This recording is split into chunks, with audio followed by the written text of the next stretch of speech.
If you continue to do things the way you've always done them, expect to get the results you've always gotten. Or you can see things differently and open your eyes to a whole new world of possibility and opportunity with your practice. This is the Virtual Dentist Podcast, daily thoughts, tips, tricks, and ideas to help you see it differently. So I started a new habit as of about 3 weeks ago in effort to train myself for this Antarctica marathon coming up, and my wife reminded me that it's like less than 2 months away, and let's just say I'm not in the best running shape. And so I started getting up early and running at 4 in the morning, and I do just this 3-mile loop, go home, change, get dressed, and head into the office. And it's actually an amazing start to the day, because by the time I'm in the car and heading in, I feel amazing. But one of the things that I do when I run is listen to podcasts. Like the only way I can get through the run, my attention span just can't manage, just running without doing or listening to something, and music isn't distracting enough. So I started listening to these podcasts, and it makes time go by a lot faster. And the podcast I was listening to, it's more a general business podcast, but they talk about sales and sales funnels, and they're talking about this idea of figuring out the what and the how of what you're selling. And it seems like a very basic concept, right? And I'm sitting there listening to it, and they're talking about like the core fundamentals of like really crushing it in business is figuring out what it is you're selling, and not necessarily what it is that you're passionate about, but what is the market buying. I thought that was interesting, right? Like what is it? What are people buying? Because if you're selling something that people aren't buying, then I think we need to look again at what it is that we're selling. But the first part was figure out what it is that you're selling, and then how you're going to sell it. And they talk about then just going out and doing it until you hit your first million. And then once you get to that point, then deciding if you decide to change up what it is that you're offering. And so I had to actually put it on pause when I was running, because I always correlate things back to dentistry, obviously, because that's our business, that's what we do. But I thought about the business of dentistry and how we approach business. And as dentists, I think, we open up a practice, or we buy a practice, and, we have this business, but we kind of have a lot of different things that we sell. We sell crowns, we sell fillings, we sell implants, we sell cleanings. We even sell like actual product, Sonicare and water picks and all these different things. But then we also sell like mouth guards, and we sell sleep apnea, we sell ortho, whether it's fixed or Invisalign. When you think about it, we have all these different things that we sell, and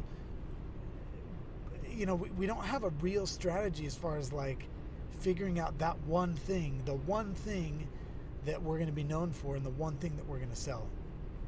And then my mind started wandering even further about a lot of dentists that I respect that are doing really well and really making a name for themselves. And I'm like, you know what? Oh, he's selling implants. He's selling implants and surgery, and he's become like the master of dental implants and surgery in his hometown and where he lives. And I look over here, I'm like, oh, she's selling sleep apnea. She's been able to like become the leader with regards to sleep apnea in her city.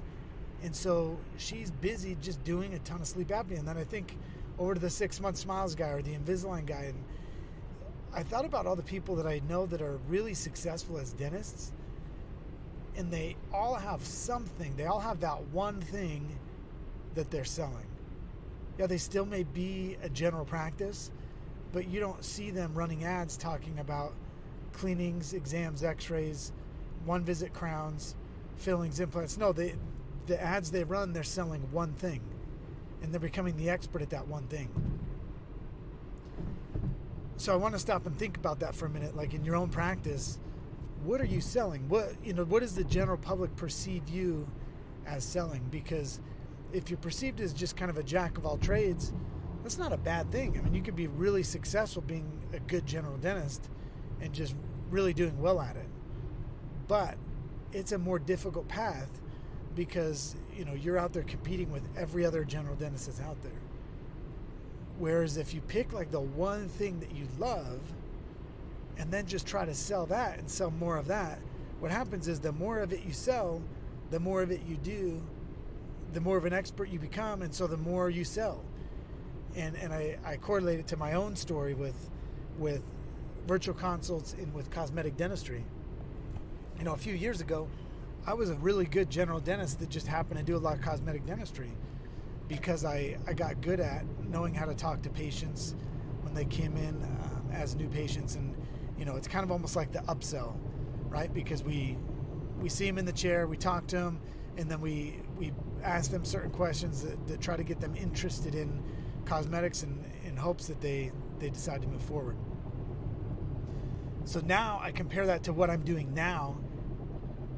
And guys, it's like a totally different game, because now I feel like I've, in my community, I've framed myself as the expert when it comes to cosmetics and virtual consults. So what happens is when people want to go get cosmetic work done, or, you know, the thought of a virtual consult even comes up, people come see me because that's what everybody's talking about. And the crazy thing is, the more cases I do, the more I post, and then the more people are talking about it. So I realized that what they're talking about in the podcast of like figuring out what it is that you're selling and how you're selling it, it directly applies to us as dentists, and it directly applies to our business.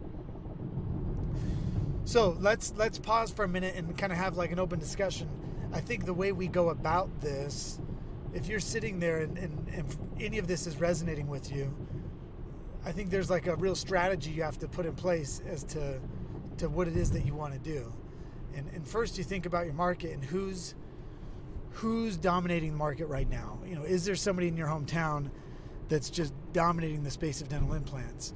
And if they are, you know, you may or may not want to try to sell that one thing.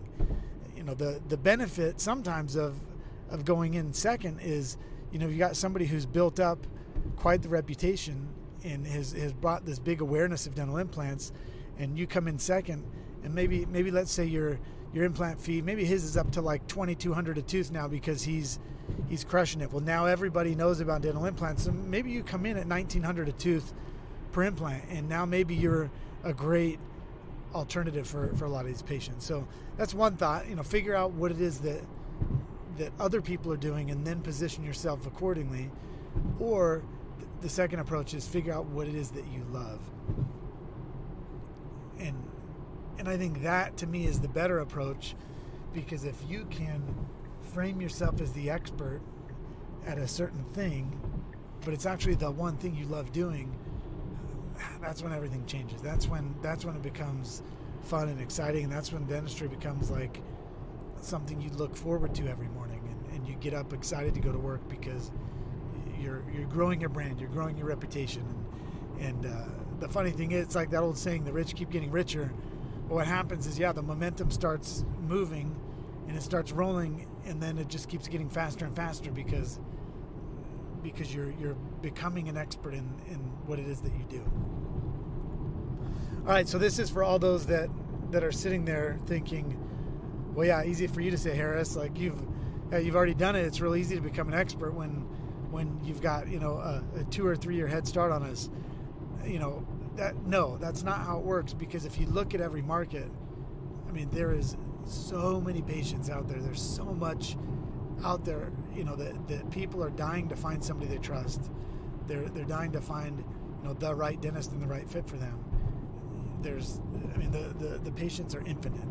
And so you can take exactly what I'm doing, you can copy it step by step and do it in your own market, and you'll become like the expert in your market, just like I've become in mine. And so even for those living here in Arizona where I am, you know, or in other cities or states close by, it doesn't matter. You know, there's so many people out there that you know that I don't know, and that you'll be able to touch that I'll never be able to. You know, that if you're letting that hold you back, if that's your mindset, you know, it's just not going to work anyway. So get out of that mindset.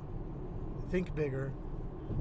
Think of that one thing that you love doing. Think of the one thing that if you could do every single day over and over again, that you'd be happy doing, and get out there and figure out how to sell it. Okay, so the last half of this, the first half's mostly been focused on what it is that you're selling. And once you figure that out, now it's about like, how are you going to sell it? For some, the idea of social media, is appealing because they're good at it and they know how to use it. And that's probably one of the hottest mediums right now to sell things, because it's passive selling. People are seeing your stuff. They're not even necessarily out there looking for you, but they come across it. Their friends post about it. It's very passive selling. But it's also just one very small part of the sales funnel. Think of your website. Most of us have thousands of people coming to our website every single month, and only 4 to 6% of those people actually take action and move forward. Okay, so you've got 94%, 96% of the people visiting your website. If you could just capture like a few of them, what would that do for your business? So now think about your website though. What does it look like on the homepage? Is it just like a lame call to action and a phone number? And does it look like every other website that's out there? Okay, well then, yeah, it's no surprise that 96% of the people that visit it are maybe going to continue on to look somewhere else. So if you want to capture a bigger part of the people already visiting your site, change it. What does the front page say? Does it show you as an expert in sedation dentistry? Does it show you as an expert in doing that one thing that people really need and want to have done? If it does, then you're in good shape. You're going to convert more of those people. Now the next level to that is cool. Now how do you convert more of them? Well, make it easier for them to come see you. If they're already freaked out and afraid to go to the dentist, maybe the path of them coming to see you isn't like an in-person consult. Maybe that's where you implement the virtual consult, and it's a button right there on the home page of like, hey, I've become, the expert in sedation dentistry because, we do things differently. And instead of you even coming in to see us, click this button, submit a question to me, submit what it is that you want to have done, and I'll respond back to you. And now you can get in front of them. Now you can be yourself. You can sit in front of that video camera and sit in front of your laptop and just say, hey, Jeff, like, I understand, like, this is a real fear for you, but, we do things differently. And when you come and see us here, we're not even going to go back in the dental operatory. I'll meet you in my consult room. We'll talk about what it is that you want. We'll talk about the different forms of sedation that we use. And then we'll go back and have a real simple, easy exam. It shouldn't be stressful. It's going to be low key. Now you're capturing people differently. Okay, you want to be the expert in dental implants, and maybe you don't want to do it via social media because it's let's say social media's, I don't necessarily believe this, but I'm just throwing ideas out there because this is often what I hear. Social media is for a younger demographic, and my patients aren't on there, and I want to do more implants. Okay, so then don't use social media. If you don't want to use your website, well, what about, going to where your patients hang out? Meaning, where are your patients active? A lot of baby boomers, a lot of older patients are on Facebook all day long. And so maybe that's where you run some good Facebook ads about implants and being the implant expert and telling them why you're the expert. Okay, so remember, first, what are you selling? Figure out what you're selling. Make sure it's something you love doing. Don't be out there selling exam x-rays and cleaning if that's not something you're passionate about. Figure out something to sell that you'll actually love doing. And then the second part of it is, how are you going to sell it? And figure out where your patients hang out. If your demographic is patients between the ages of 25 and 35, great. Social media is where you want to be. If it's baby boomers, you want to be on Facebook. If it's if it's blue collar workers in factories in a small hometown, cool. Go do a lunch and learn, bring all them in there, buy everybody lunch and teach them that way. So I hope this has resonated. It really resonated with me this morning as I was running, and I wanted to share it with you guys today. And I hope everybody has a fantastic day. I'm just pulling up to the office now, and we will talk to you guys next time. Thanks.